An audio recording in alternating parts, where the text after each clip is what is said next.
7. Eu vou estar lendo o capítulo 12. Amém? Segunda Crônica 7, 12. E o Senhor apareceu de noite a Salomão e disse: ouvi a tua oração e escolhi para mim este lugar, para a casa de sacrifício.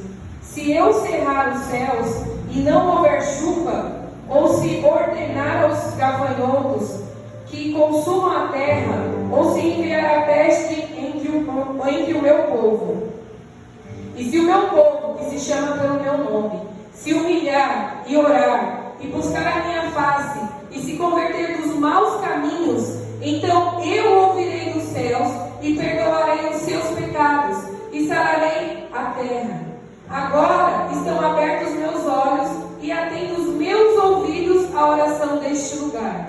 Porque agora escolhi e santifiquei esta casa, para que o meu nome esteja nela perpetuamente, e nela estarão fixos os meus olhos e o meu coração todos os dias. 17. Quanto a ti, se andares diante de mim, como andou Davi teu pai, e fizeres conforme tudo o que te ordenei, e guardares os meus estatutos e os meus juízos. Somente até aqui. Pode ser assim, igreja. Essa palavra, quando eu comecei a ouvir o primeiro preleitor, e eu falei assim: meu Deus, como é que vai ser essa palavra? E eu estava para ministrar no dia 10, e eu tive um problema, e eu troquei a data com o pastor Ricardo. E depois eu fiquei pensando, eu falei: meu Deus, eu troquei a data com o pastor, como é que vai ser esse negócio?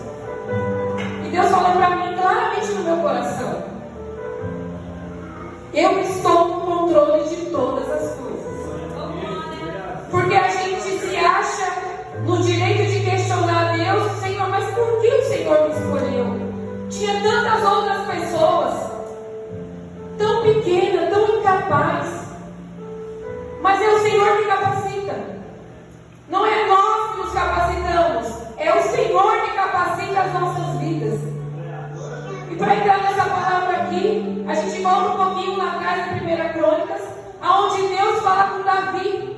E Deus fala para Davi que não seria Davi que ia construir o templo. Só que o desejo no coração de Davi estava ardendo, porque Davi estava se preparando para aquilo acontecer. E é tão traumático para nós, porque Davi, ele era como eu e você, ele era carne. Imagina quando Deus falou para Davi que Davi não iria construir aquele templo, que era o desejo do coração de Davi. Imagina que Davi se entristeceu. Imagina que Davi começou a se questionar: mas por que eu não vou poder fazer algo que eu desejei tanto, algo que eu sonhei, algo que eu esperei, algo que eu estava me preparando para aquilo acontecer? Porque a palavra nos garante que Davi tinha mãos de sangue, que Davi ele tinha ido para a guerra, para a batalha, e tinha derrubado muito sangue ali naquela cidade. E Deus falou para Davi: não vai ser você que vai construir, mas sim o teu filho. Só que Davi ainda não tinha Salomão. E Deus fala para Davi até o nome de quem queria construir o templo dele. Por quê? Quando eu li isso lá em 1 Crônicas, eu falei: meu Deus. Aí vem a palavra na minha cabeça que o Senhor Jesus, ele nos conhece desde o ventre de nossa mãe. Então ele sabia exatamente o que Salomão iria fazer quando Davi já estava velho.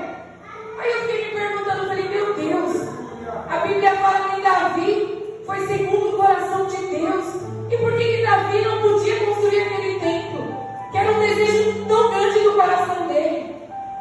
Só que Davi, ele foi um homem temente a Deus. Ele foi sábio.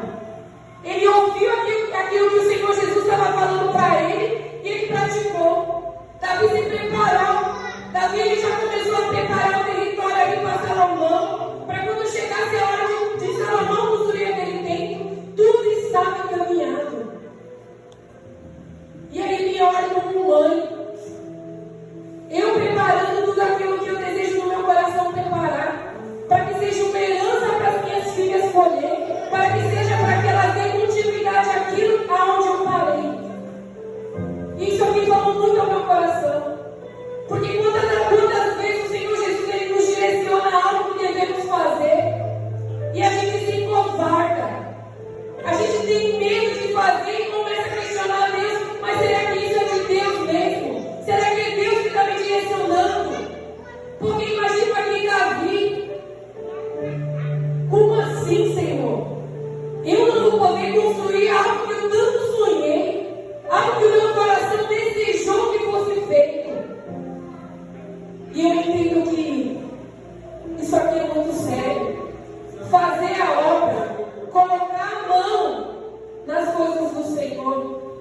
não dá para ser de qualquer maneira. Não dá para ser de qualquer jeito. Porque como ele Davi construiria um templo do Senhor, uma casa onde estaria a presença do Senhor, sendo ele puro, sendo ele com mão sangrenta. Só que aonde eu começo a entender que Davi preparou todo aquele território para Salomão. Quando Deus falou com Davi, Salomão nem existia ainda. E Deus já preparou, Deus já direcionou como seria feito. Davi separou tudo de melhor. Separou as melhores pedras, as melhores madeiras. Davi separou guerreiros, obreiros daquele que iria servir. Separou cordeiros, separou todo mundo. Imagina Davi pensando, quando meu filho começar a construir o tabernáculo do Senhor Jesus, ele já vai ter obreiro, ele já vai ter diácono, ele já vai ter presbítero, tudo separado no seu devido lugar.